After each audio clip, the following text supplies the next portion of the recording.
Indian banking system.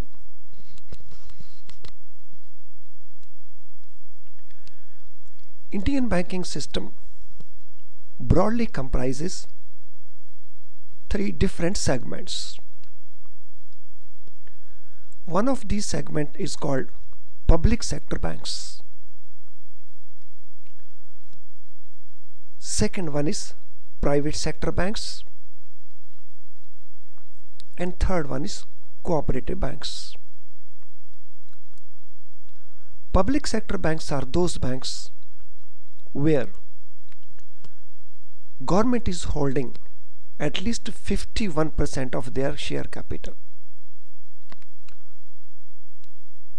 Private sector banks, these are the banks where the shareholding is held by corporates or individuals other than government. Cooperative banks, they are broadly under Indian Societies Registration Act. Public sector banks, as we see, have four components. So first component is the State Bank group of banks. State Bank of India and its associate banks, which are 5 in number. So they are in all there are total 6 banks which are in the State Bank group, led by State Bank of India. Second group is Nationalized Banks group. So in all there are 19 banks in the Nationalized Banks group. So these are the banks which were earlier the private banks, but in the year 1969 and later on in the year 1980 their share capital was acquired by Government of India, and now in these banks the major portion of the share capital, that is minimum 51%, that is held by government. So these are quite important banks in Indian banking system. Then Idbi Bank. So this bank earlier used to be a private bank, but after merger of its parent institution in Idbi Bank, so it also became a public sector bank. So this means in the commercial segment, other than rural banks, we have 26 public sector banks, and the breakup of these 26 is 6 banks are State Bank groups banks, then 19 banks are Nationalized Banks, and 1 is ITBI. In addition, 77 banks are called regional rural banks. So there used to be around 200 banks few years back, but with merger of rural banks between themselves, the number is now around 77. So these banks have large number of branches in the rural areas.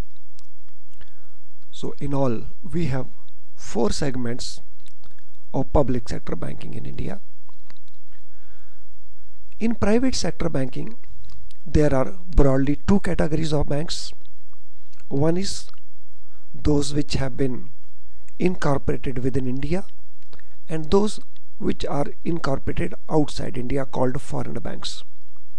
So Indian private sector banks and foreign banks, these are 2 sub-segments of private sector banks. Within the private sector banks we have 3 categories of banks. One is called old private sector banks, which came into existence before 1992-93, and then when private sector banking was opened up, new licenses were issued, so new banks were set up. So these banks are second category new private sector banks, like ICICI Bank, HDFC Bank. Another category of private banks, though in a very small number, these are called local area banks. So in all, in private sector banking, we have one category which are domestic private sector banks, another which are foreign banks. Another segment is cooperative banks. So cooperative banks are of two categories. One category, those cooperative banks which are functioning in a single state only. So they are known as single state banks. And other category is multi-state banks. So they are functioning in a number of states. So those which are functioning in more than one state are called multi-state banks, and those which are functioning in one state, they are single state banks. So the Indian banking system has these three broader segments. Now let us see the apex banking institutions in India. There are 5 important banking institutions which function as apex banking institutions. So the role of these apex banking institutions is developing these different segments. Let us see these 5 banking institutions which are functioning as apex institutions. So first of all, it is Reserve Bank of India. Reserve Bank of India is a regulator of the banking system. It supports the banking system in different manners also, including it provides export credit refinance also. Beside other credit facilities it is providing to the banking system, it also provides export credit refinance. So second apex institution is NABARD, National Bank for Agriculture and Rural Development. NABARD. So NABARD primarily focuses on agriculture and rural development, and for that purpose it comes out with many schemes, including it is providing refinance for against agriculture lending. So banks are extending agriculture loans. Against those loans it provides refinance facility.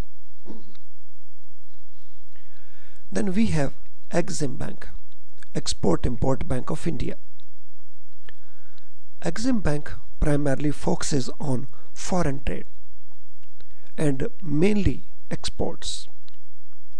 So to facilitate exporters, to facilitate export trades, it provides the refinance and other support for exports from India.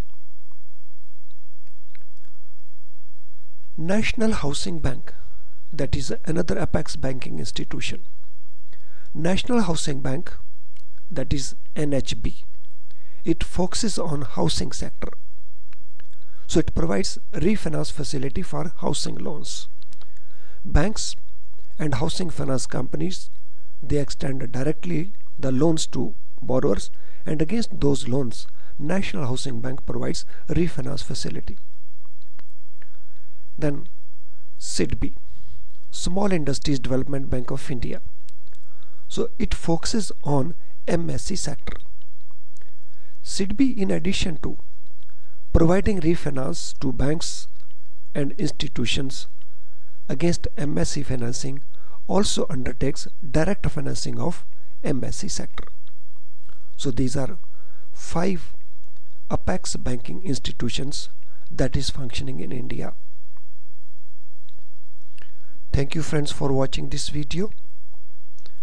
I hope the contents have benefited you. In case you want to have more about banking related issues, you can log in our website, or you can call us, or you can email us. Thank you once again.